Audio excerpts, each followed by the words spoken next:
जनपद के नगला डालचंद में श्री राम कथा 10 अप्रैल से 18 अप्रैल तक बघेल मार्केट दलवीर सिंह ट्रेडर्स में आयोजित की। जय किशन यज्ञाचार्य में यज्ञ संपन्न करा। इसमें मुख्य यजमान बलवीर सिंह बघेल और पुष्पा बघेल रहे, जो परीक्षित की भूमिका में नजर आए। कथावाचक दुर्गेश नंदिनी महाराज ने अपने श्रीमुख से भगवान श्री राम की कथा का मार्मिक वर्णन किया। श्रद्धालुगण भाव विभोर होकर कथा में तन्मय हो गए। दुर्गेश नंदिनी ने सीता के चरित्र का वर्णन करते हुए बताया, रामायण हमें परिवार के तारन तरन बनाने के लिए उच्च शिक्षा देता है। श्री महाराज ने बताया, आजकल की नारियां सीता के जीवन से प्रेरणा लें। रावण के यहाँ रहकर भी सतीत्व को बरकरार रखकर उन्होंने पतिव्रत धर्म का पालन किया। वही राम भी पूर्ण ब्रह्मचर्य का पालन करते रहे। उन्होंने लक्ष्मण के त्याग कथा, भरत की तपस्या, शत्रुघ्न का भातृ प्रेम का वर्णन किया। सीता की कहानी सुनाते सुनाते दुर्गेश नंदिनी मंच पर ही रोने लगी। इस दौरान काफ़ी महिलाएं रोती हुई नजर आई। राम कथा में चेहरा सिंह बघेल, भगवान सिंह बघेल, प्रेमपाल सिंह बघेल, राजपाल सिंह बघेल, हुकुम सिंह बघेल, राजेश कुमार बघेल, लोकेश कुमार बघेल, विजयेश कुमार बघेल, ओम प्रकाश ब्रह्मचारी, स्वाति देवी उर्फ राणा आदि उपस्थित रहे। अलीगढ़ से राजपाल सिंह आर्य की रिपोर्ट देखी। साथियों नमस्ते। ये मैं इस समय यहाँ नगला डालचंद में हूँ। यहाँ श्री राम कथा का वर्णन आज से 8 दिन पूर्व, आज 9वां दिन है, आज समापन का कार्यक्रम है। तो मैं महाराज जी से जानना चाहूँगा कि वो विस्तार से थोड़ा बताएं कि आपका परिचय क्या है और ये 9 दिन में आपने क्या संदेश दिया रामायण के या राम के प्रति।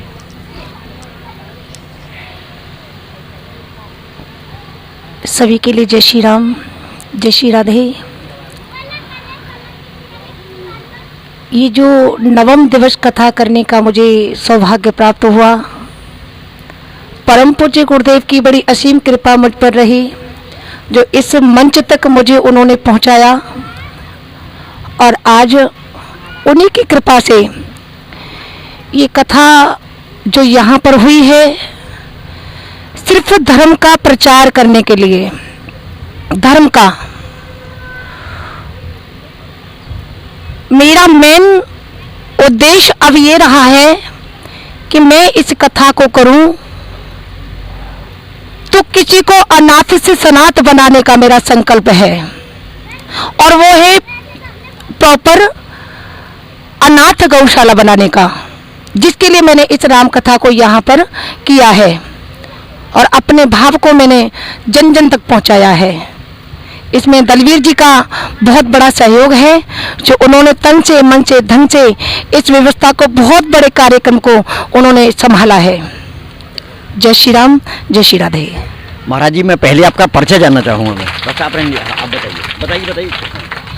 मेरा परिचय साध्वी दुर्गेश्वरी नंदिनी भारद्वाज, त्रिधाम वृंदावन से। मेरी जन्मभूमि अनूप शहर है, छोटी काशी।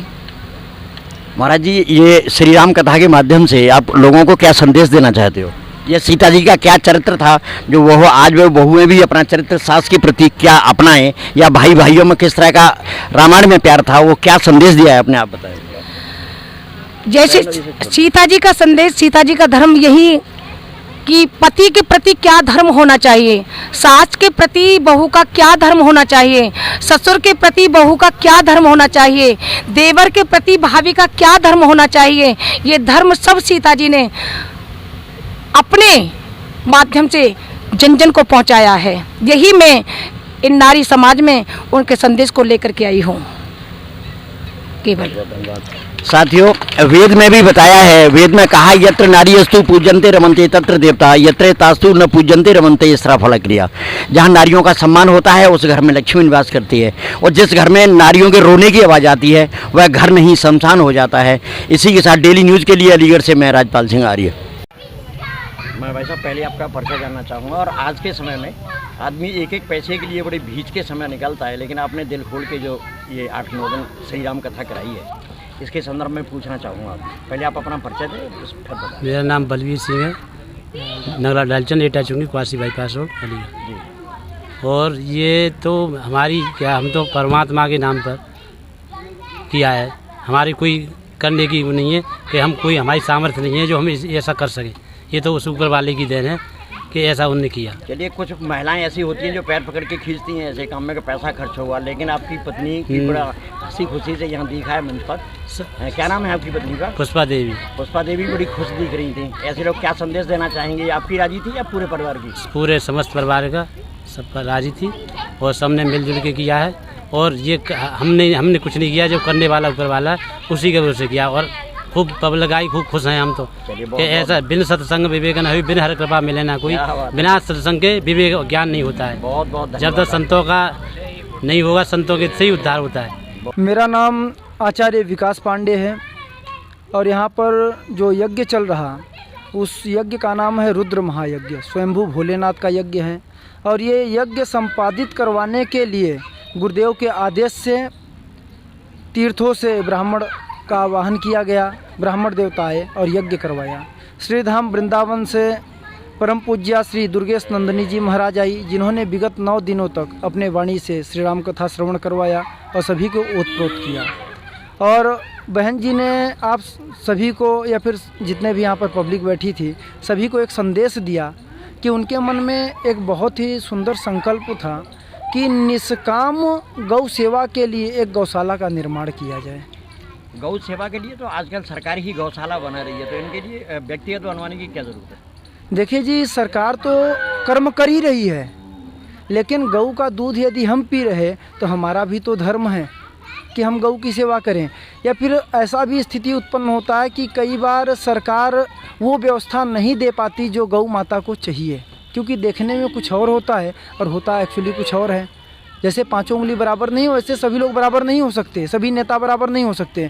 उसी प्रकार से एक प्राइवेट गौशाला का निर्माण किया जाएगा, जहां पर जो गऊ का कोई सेवा नहीं करता, जो रोड पर भटकती रहती हैं, उन अनाथ गऊओं का वहां पर निष्काम भाव से सेवा किया जाएगा और जो धर्म से धन प्राप्त होगा उसी से उनकी सेवा की जाएगी।